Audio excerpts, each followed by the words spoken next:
Valopsia présente les modèles de coûts IT, deuxième partie. Lors de la première partie, nous avons vu en quoi consistait la méthode ABC. Dans cette deuxième partie, nous illustrerons cette approche avec un exemple concret et analyserons les résultats avec un outil BI. Pour illustrer la méthode, prenons l'exemple simplifié d'une DSI souhaitant mettre en place un modèle de coût basé sur l'approche ABC. Cette DSI a identifié ses clients. Il s'agira ici de deux filiales à qui elle souhaite refacturer ses services.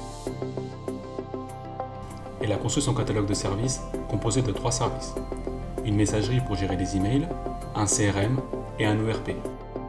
L'exemple ici est très simple, puisqu'une DSI peut proposer plus de 100 services IT. Cette DSI a ensuite défini son référentiel d'activité. Une activité de support, une activité de maintenance corrective, une activité de stockage et enfin une activité logicielle. Une fois encore, notre exemple est très simple, puisqu'une DSI gère en moyenne une cinquantaine d'activités. À l'étape 4, une analyse de l'ensemble des dépenses a permis de structurer les coûts en 3 catégories. Des frais de personnel, des achats externes non amortis et des dotations aux amortissements. Ces dépenses sont respectivement de 400, 300 et 300 000 euros pour un total de 1 million d'euros. Les ressources sont alors affectées aux activités consommatrices grâce à l'outil de saisie des temps, à l'identification des factures dans la comptabilité et à l'analyse des amortissements dans l'outil de gestion des immobilisations. À l'étape 5, 100% des ressources, c'est-à-dire 1 million d'euros, a été affecté aux activités. L'étape 6 consiste à identifier et valoriser les inducteurs d'activité. Nombre de tickets pour l'activité support, affectation directe pour les activités maintenance corrective et logicielle, et nombre de gigaoctets de stockage pour l'activité de stockage. Après la collecte des inducteurs d'activité, il est désormais possible de valoriser les services. Ces derniers recevront des coûts de support en fonction de leur consommation de tickets.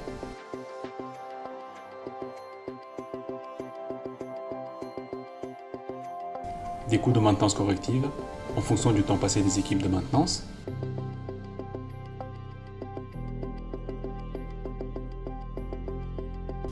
Des coûts de stockage en fonction de leur consommation de gigaoctets.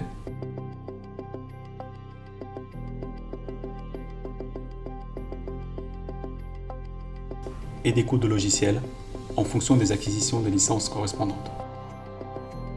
Lorsque l'ensemble des coûts des activités a été affecté, on obtient le coût complet des services.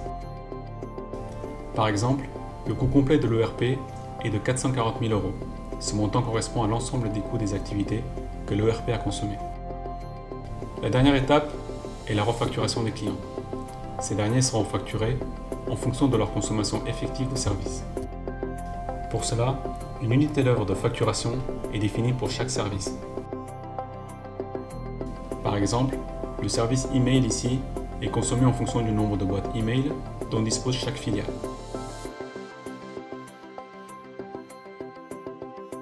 Le CRM en fonction du nombre d'utilisateurs de l'application.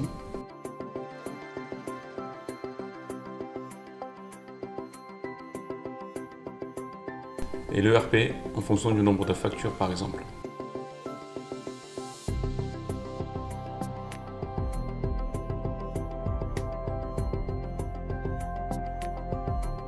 Lorsque l'ensemble du modèle est valorisé, il existe un lien de causalité entre les coûts des différents niveaux du modèle. Ici, le coût total de CRM de 460 000 euros est composé de l'ensemble des coûts d'activité nécessaires à sa production, soit 180 000 euros de support, 100 000 euros de maintenance corrective, 80 000 euros de stockage et 100 000 euros de logiciel. Par déduction, il est aussi possible de calculer que le CRM consomme 230 000 euros de personnel, 50 000 euros d'achat et 180 000 euros d'amortissement. En fonction du volume de consommation, il est possible de calculer le coût unitaire du CRM. Dans notre exemple, ce service coûte 2 000 euros par utilisateur.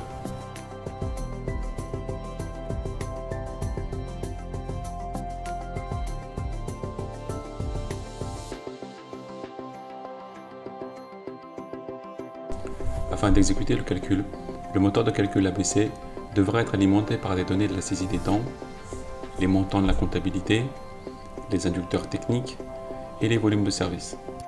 Avec ces données, le moteur valorise successivement les ressources, les activités, les services et les clients. Nous obtenons ainsi une matrice à 4 dimensions qui pourra être exploitée pour l'analyse du modèle.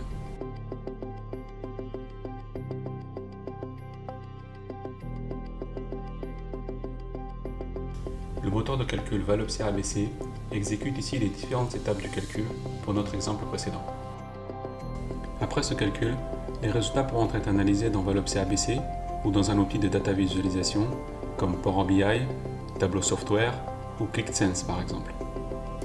Dans cet exemple de rapport Power BI, nous retrouvons les 4 dimensions de l'ABC, les services, les activités, les ressources et les clients.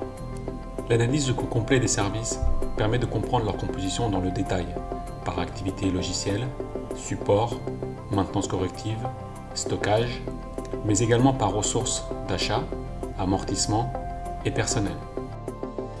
Le modèle de coût permettra également de comprendre comment sont consommées chacune des activités du modèle. Par exemple ici, le CRM est le principal consommateur de support.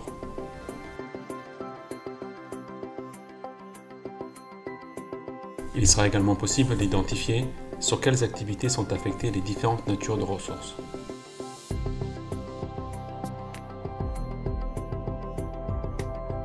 Comme nous l'avons vu, l'Activity-Based Costing est une méthode de calcul des coûts complets qui s'appuie sur le processus de production des services.